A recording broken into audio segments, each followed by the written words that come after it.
Essa minha fala aqui hoje é para homenagear um dos anjos que Deus colocou no meu caminho. A Idelma foi minha catequista. E essa conversa é para mostrar o quanto um catequista se torna especial em toda a vida do seu catequizando. O cristão devia ser a pessoa mais alegre do mundo, cheia de gratidão no coração, porque tudo nos é lícito. Porque tudo isso foi Deus quem fez. E fez para quê? Para o nosso prazer, para a nossa alegria, para a nossa satisfação.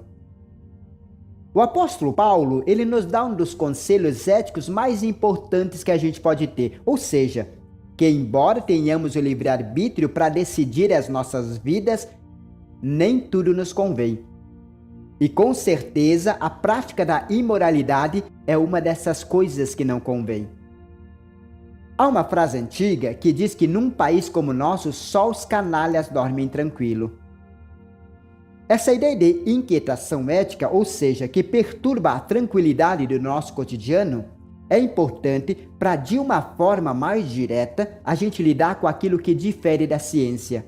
Se alguma vez você já refletiu sobre epistemologia no sentido crença e conhecimento, sabe muito bem que a noção para verdadeiro e falso se aplica à ciência, mas à conduta humana o que se fala é certo e errado. Certo e errado não está ligado ao campo da ciência, mas ao campo da ética. E nessa questão tem uma frase antiga que quase sempre usamos para justificar o nosso desvio ético, que é: errar é humano.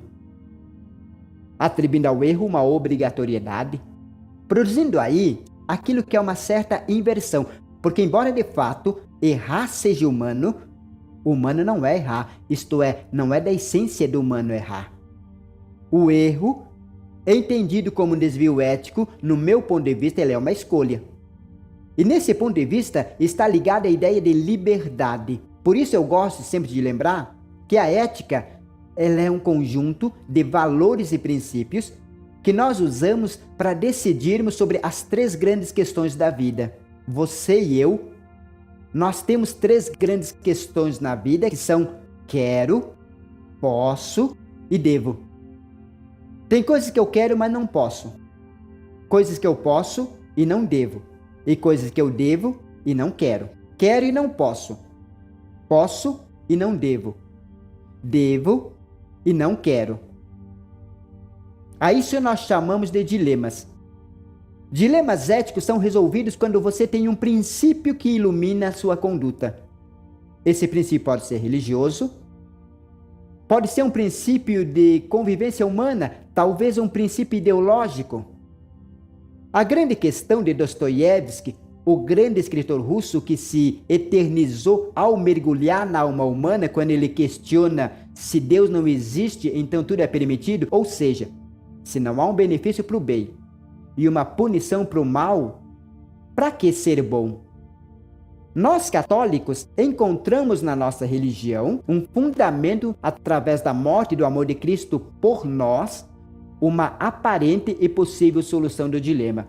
Só que a morte de Cristo na cruz não é uma condição automática de salvação e nem pode ser, mas é através da morte de Cristo que nos é dada a oportunidade de nos redimir do pecado através de uma vida plena e com liberdade de escolha, no sentido que as nossas escolhas são o que nos salvam.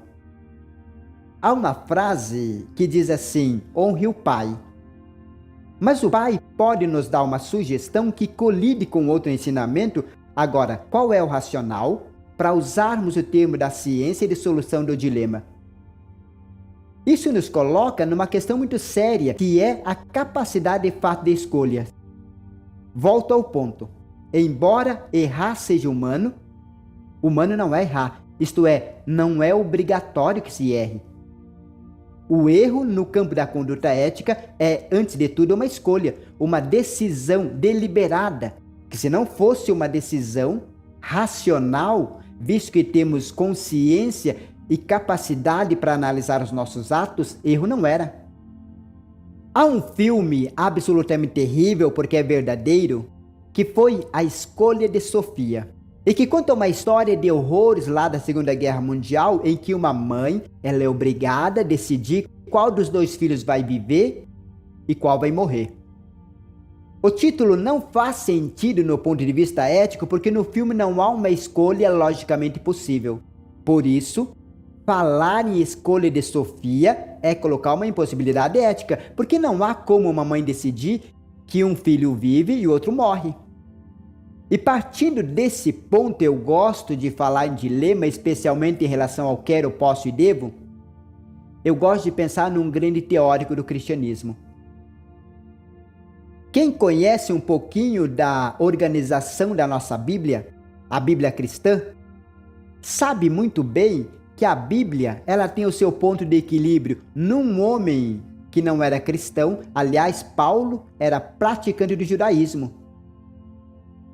Conta a história que Paulo era um perseguidor de cristão. E um dia, voltando de Jerusalém em direção a Damasco, ele escuta uma voz forte que dizia: Saulo, Saulo, por que me persegues? Nisso o cavalo se assusta e Paulo cai do cavalo. E junto com a queda vem a conversão. E a partir desse momento, que inspirado pelo Espírito Santo, Paulo passa a construir coisas maravilhosas. Então, todos nós cristãos acreditamos que lá no dia 25 de janeiro, o judeu Saul, ele adere à mensagem cristã. E ao ter o nome mudado para Paulo, que em latim significa pequeno, ele reorientou o seu modo de crença. Pois bem, Paulo, quando aderiu ao cristianismo, ele construiu algo que o cristianismo não tinha, que era uma teologia. Como sabem, o cristianismo é uma religião sem teoria na origem.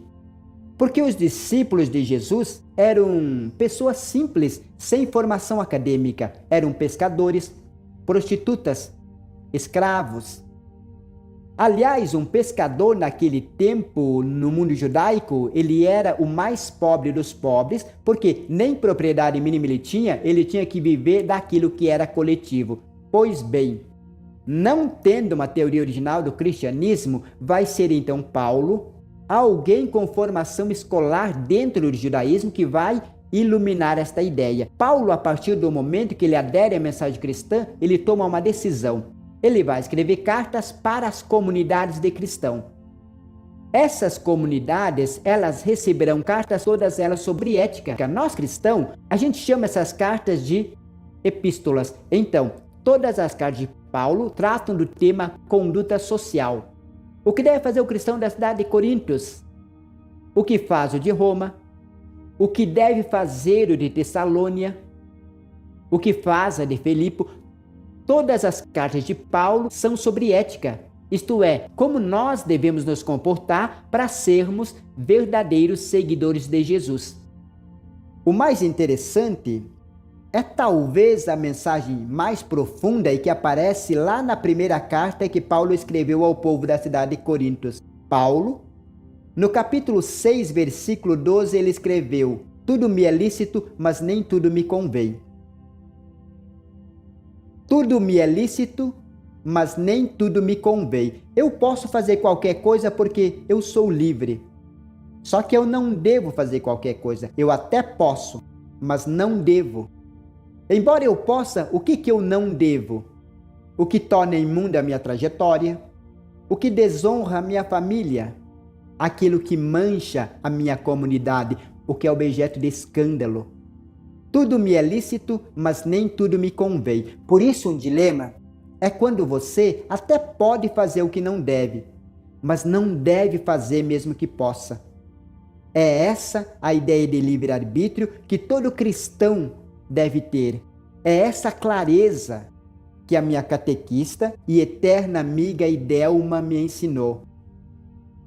Todo catequista, ele cria um vínculo de amizade eterno com o seu catequizando. Parabéns, Idelma.